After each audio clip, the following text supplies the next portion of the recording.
Hello সবাইকে, আমি সুবর্ণা। সকলকে আমার চ্যানেলে অনেক অনেক স্বাগত।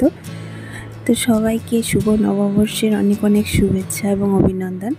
আশা করি সবার বছরটা অনেক ভালো কাটবে। তো আজ তো পয়লা বৈশাখ। তো সকাল সকাল ঘুম থেকে উঠে ঠাকুরের পুজো টুজো সেরে, ঠাকুর ঘরের কাজটা সেরে আমরা সবাই চলে গেলাম লক্ষ্মীনারায়ণ বাড়িতে। যেহেতু বছরের প্রথম দিন, তাই ঠাকুরের নাম করে বছরটা শুরু করব। তারপর মন্দিরে যাওয়ার আগে চলে গিয়েছি একটু আমাদের দোকানে, একটু ধূপ জ্বালিয়ে দিলাম, একটু শান্তির জল ছিটিয়ে তারপর আমরা সবাই চলে গেলাম লক্ষ্মীনারায়ণ বাড়িতে হালখাতা যাত্রা করাতে।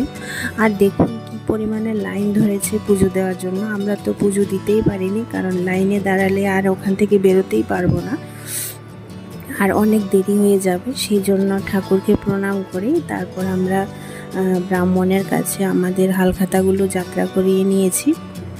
আর এটা হচ্ছে লক্ষ্মীনারায়ণ বাড়ির দিঘিটা, আর ওই যে দূরে দেখা যাচ্ছে ওটা হচ্ছে আমাদের রাজবাড়ি। আর এদিকে আমি আর আমার শাশুড়ি একটু সিঁদুর খেলে নিলাম।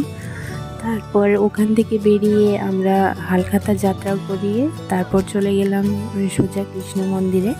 ওখানে একটু নমস্কার করে প্রসাদ নিয়ে তারপরে বেরিয়ে গেলাম একটু মিষ্টির দোকানে, কারণ অনেক খিদে পেয়েছিল, কিছু খেতে ইচ্ছে করছিল, তাই লুচি আর তরকারি খেয়ে আমরা চলে গেলাম তারপরে বাড়িতে।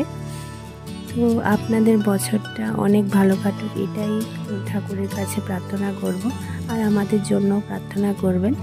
আর আজকের ব্লগটা কেমন লাগলো অবশ্যই কমেন্ট করে জানাবেন। ভালো লাগলে একটা লাইক করে দেবেন, আর আমার চ্যানেলটাকে অবশ্যই সাবস্ক্রাইব করে দেবেন।